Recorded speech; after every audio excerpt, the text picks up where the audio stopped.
Ganito ang lungsod ng Davao noon. Simple ang pamumuhay, walang matayog ng gusali. Ngunit naging tahanan at kanlungan nito ng iba't ibang grupong etniko tulad ng Aita, Bagobo at Matigsalog. Maging ng ilang Moro community kabilang na ang Bangso Tausog at Maguindanao. Naging mahalang bahagi rin sa kasaysayan ng lungsod ang Davao River na nooy sentro ng kalakalan sa buong rehiyon. Sa Davao, ang isa is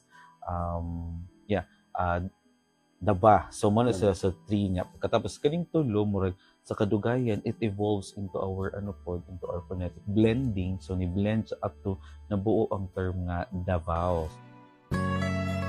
Taong 1848, sumiklab ang labanan sa pagitan ng kolonyalismong Espanyol at Moro leader na si Dato Bago.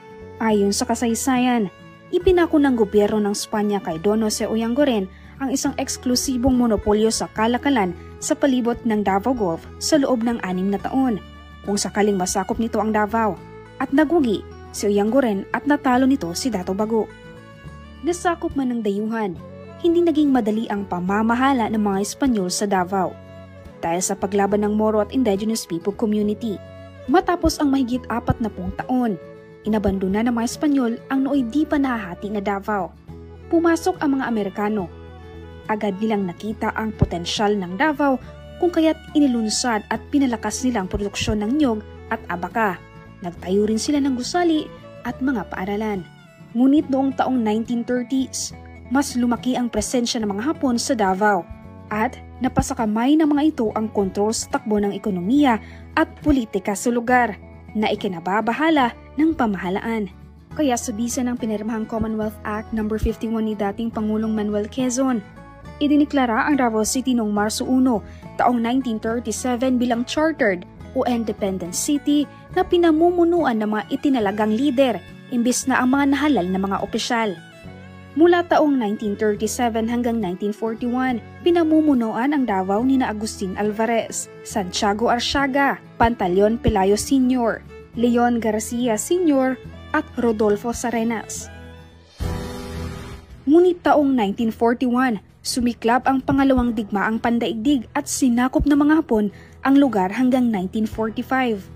Ngunit hindi lamang ang pananakop ng mga dayuhan ang hinarap na hamon ng Davao City.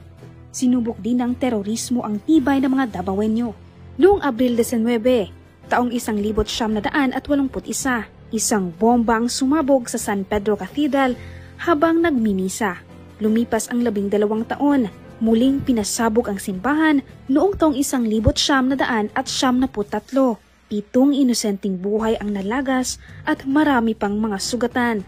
Sinundan din ito ng pagsabog sa Sasa Wharf na ikinamatay na hindi bababa sa 16, kabilang na ang 4 na pulis at isang madre. Bangungot din ang nangyari sa pagsabog sa Rojas Night Market noong Setyembre 2, 2016.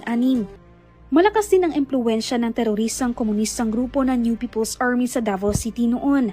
Patayan at karahasan ang naranasan ng karamihan sa Agdao, Davao City noon.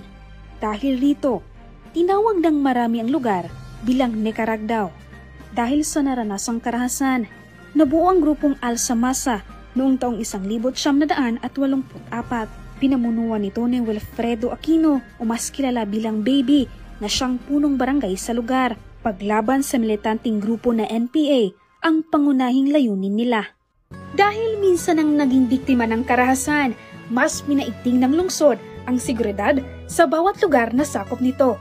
Dinagdagan ang detachment at checkpoints at inulungsad ang culture of security na naging prioridad ang pagbibigay edukasyon tungkol sa malaking papel ng publiko sa usaping peace and order. Sa ilalim ng termino ng dating mayor sa Davao City na si Inday Sara Duterte na ngayon vice-presidente sa bansa, nabuo ang Peace 911 na naglalayong wakasan ang insurhensiya sa pamamagitan ng pagdala ng iba't ibang serbisyo ng gobyerno sa mga malalayong lugar tulad ng Paquibato District na nooy kuta ng mga NPA. Tinugunan din ng gobyerno ang hinaing ng mga residente kabilang ng usaping infrastruktura. Prioritize sa Davao City LGU ang security establishment sa Task Force Davao, no? Because there are really both internal and external threats within the city. Taas ang police visibility, gitaas ang economic outlook development plan.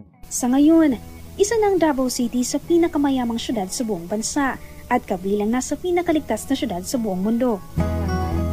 Ang bawat Davaoenyo malayang makapaghanap buhay at makapag-aral. Di mo